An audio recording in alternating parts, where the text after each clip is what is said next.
मित्रों नमस्कार, मैं लोकेंद्र। आज आपसे जिस विषय पे बात करने वाला हूँ वो बहुत महत्वपूर्ण विषय है। उसका संबंध भारत की सुरक्षा, उसके स्वाभिमान और उसकी प्रतिष्ठा के साथ है। ग्रीन बुक के खुलासे, प्रॉक्सी वॉर और बुद्धिजीवियों की भूमिका, ये आज का विषय है। हम इस विषय पर आगे बढ़ते हैं उससे पहले आपसे आग्रह है कि आपने अभी तक चैनल सब्सक्राइब नहीं किया है तो चैनल सब्सक्राइब करें और बेल आइकन जरूर दबाएं।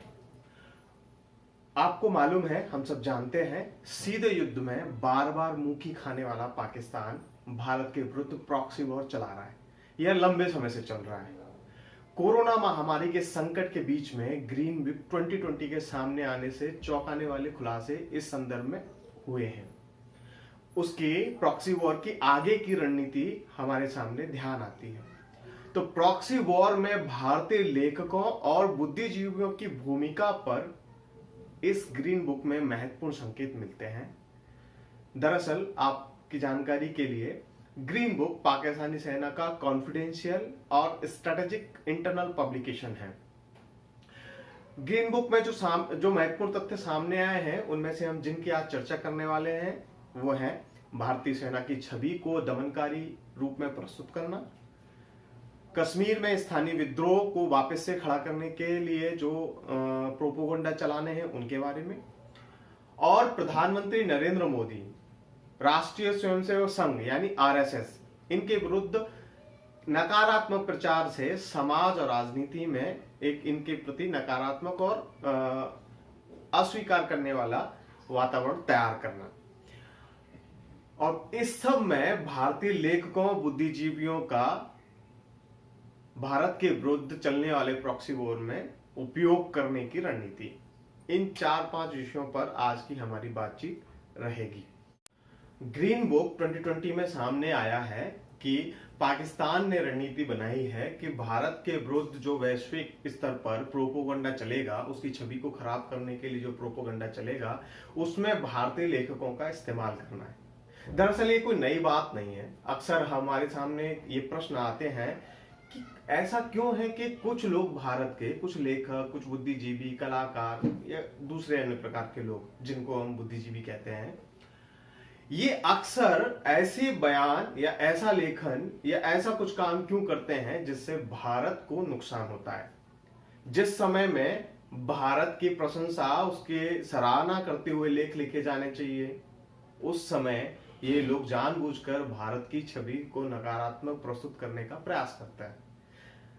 तो ऐसा ये सब क्यों करते हैं, ये कई बार हमारे सामने प्रश्न आता है कि क्यों कुछ भारत के कुछ जो बुद्धिजीवी हैं, कुछ ही हैं, उनका पाकिस्तान के प्रति एक झुकाव हमको साफ साफ नजर आता है। उसके पीछे का कारण क्या है? तो ग्रीन बुक 2020 में जो बात सामने आई है, जो पाकिस्तान की रणनीति सामने आई है, वो इस ओर इशारा करती है कि कहीं न कहीं भारत का यह बुद्धिजीवी वर्ग पाकिस्तान के हाथों का खिलौना है और उनके इशारों पर भारत के विरुद्ध चढ़ने वाले षड्यंत्रों में भागीदार रहता है। यह कितनी शर्मनाक बात है कि भारत के ही बुद्धिजीवी चंद रुपयों के लालच में या दूसरे प्रकार के फेवर के लालच में अंतरराष्ट्रीय मंचों पर भारत की छवि को नुकसान पहुंचाने के पाकिस्तान के षड्यंत्र का हिस्सा बन जाते हैं।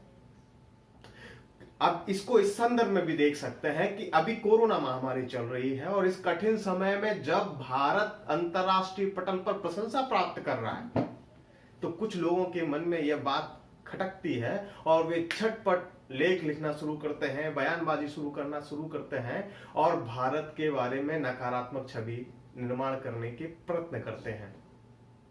ये हमारे सामने उदाहरण है हाल ही में। और जिन लेखक महोदया की तरफ मैं इशारा कर रहा हूं, संकेत कर रहा हूं, उनका नाम लेकर के ग्रीन बुक में उल्लेख किया गया है कि हमको भारत के इस प्रकार के लेखकों का उपयोग भारत के विरुद्ध नकारात्मक प्रचार करने में करना है। मित्रों, बड़ी चौंकाने वाली बात है और अब ये समझने की कोशिश भी करनी चाहिए क्यों भारत का एक बुद्धिजीवी वर्ग भारत के प्रधानमंत्री नरेंद्र मोदी और राष्ट्रीय स्वयंसेवक संघ के पीछे पड़ा रहता है। दरअसल पाकिस्तान की स्ट्रेटेजी का हिस्सा है कि भारत के प्रधानमंत्री नरेंद्र मोदी और राष्ट्रीय स्वयंसेवक संघ और उससे जुड़े संगठनों के बारे में नकारात्मक प्रचार समाज में किया जाए ताकि उनकी छवि इतनी खराब कर दी जाए कि वो समाज में अप्रासंगिक हो जाए, समाज में उनके प्रति विरोध की भावना को पैदा करना, क्योंकि उनको मालूम है कि प्रधानमंत्री नरेंद्र मोदी और राष्ट्रीय स्वयंसेवक का जो स्वीकार्यता है समाज में, उसके रहते उनके जो प्रॉक्सी वॉर, प्रोपोगंडा, झूठ, अपप्रचार कुछ भी सफल नहीं हो सकता। वो अपने रणनीति, अपने उद्देश्य, अपने लक्ष्य में प्रधानमंत्री नरेंद्र मोदी और राष्ट्रीय स्वयंसेवक संघ को बाधा मानते हैं। इसलिए इस बात पे ध्यान देना जरूरी है कि वे कौन लोग हैं जो भारत के प्रधानमंत्री और राष्ट्रीय स्वयंसेवक संघ के पीछे पड़े हुए हैं। उनकी लगातार आलोचना करते हैं, निंदा करते हैं, अकारण, किसी कारण को लेकर के नहीं, अकारण आलोचना करते हैं, हर काम में मीन मेख निकालना, ये सब षड्यंत्र का हिस्सा हो सकता है, क्योंकि ग्रीन बुक ऐसे ही संकेत करती है। इसलिए भारत में ऐसे लेखक जो भारत की निंदा कर रहे हैं, भारत की जब प्रशंसा की जानी चाहिए तब भारत की आलोचना कर रहे हैं, और एन केन प्रकारेण वे वैश्विक पटल पर भारत की प्रतिष्ठा को ठेस पहुंचाने का प्रयास करते हैं। ऐसे लोग, लेखकों को समझने की जरूरत है और यह भी जानने की जरूरत है कहीं इनके पीछे पाकिस्तान तो नहीं, कहीं इनके पीछे, कहीं ये पाकिस्तान के षड्यंत्र का हिस्सा तो नहीं। तो अब जब भी आप पढ़ें किसी को, जब भी आप किसी कलाकार, फिल्मकार या बुद्धिजीवी को पाकिस्तान समर्थित बयान देते हुए दिखाई पड़े या भारत की निंदा करते हुए बयान दिखाई देते पड़े, तो उन पर संदेह जरूर कीजिएगा। मित्रों, बड़ा हास्यास्पद तरीके इस पुस्तक में सुझाए हैं पाकिस्तान को राष्ट्रीय स्वयंसेवक संघ की छवि खराब करने के लिए। क्या कहा गया है कि इस झूठ को प्रचारित कीजिए कि भारतीय सेना और परमाणु शस्त्रों पर राष्ट्रीय स्वयंसेवक संघ यानी आरएसएस का कब्जा हो गया है। कितनी हास्यास्पद बात है कि भारत के परमाणु शस्त्रों पर आरएसएस का कब्जा हो गया है और इस झूठ को प्रचारित करना चाहते हैं। मेरे मूर्ख हैं। अच्छा, उनका ये झूठ चलेगा कैसे, इस बारे में कोई विचार नहीं। तो कुल मिलाकर के मूर्खों की फौज भारत के विरुद्ध प्रॉक्सी वॉर लड़ना चाहती है और राष्ट्रीय स्वयंसेवक संघ जैसे संगठन को बदनाम करना चाहती है, ताकि भारतीय समाज में उसकी पकड़ कम हो और उनके लिए अवसर बने, उनके लिए रास्ता बने। क्योंकि जितनी सब ताकतें हैं जो भारत विरोधी ताकतें हैं, भारत के टुकड़े करने का ख्वाब देखती हैं, उन सब के मार्ग में बाधा बनकर खड़ा है आरएसएस। और जब तक आरएसएस है, राष्ट्रीय विचार, राष्ट्रीय भाव का संचार हो रहा है और ये पाकिस्तान के प्रोपोगंडा में, उसकी रणनीति में, उसके उद्देश्य की पूर्ति में बाधा बनता है। इसीलिए प्रमुखता के साथ ग्रीन बुक 2020 में प्रधानमंत्री नरेंद्र मोदी और राष्ट्रीय स्वयंसेवक संघ को निशाने पर लिया है। ग्रीन बुक में ऐसे अनेक हथकंडों का जिक्र है जिनका उपयोग भारत के विरुद्ध दुष्प्रचार करने के लिए किया जाने वाला है। कश्मीर के संदर्भ में भारत सरकार ने कश्मीर से अनुच्छेद 370 खत्म कर दिया है, उसको निष्प्रभावी कर दिया है, 35 से हटा दी है। इसके साथ साथ राज्य का पुनर्गठन भी कर दिया है। पाकिस्तान के जनरल सेना प्रमुख बाजवा ने इस मुद्दे को बड़ी गहराई से लिया और इसको उन्होंने अपनी हार माना है।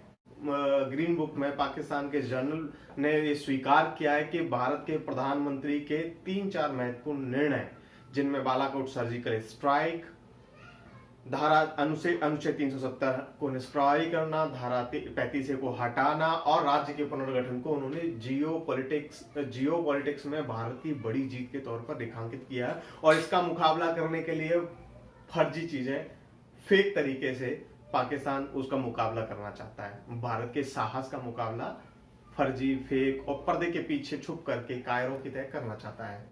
जम्मू कश्मीर के मामले में पाकिस्तान की रणनीति है दो स्तर पर। एक तो स्थानीय विद्रोह को उत्पन्न करना, दूसरा भारतीय सेना की छवि दमनकारी के रूप में प्रस्तुत करके उसकी अंतर्राष्ट्रीय स्तर पर छवि खराब करना।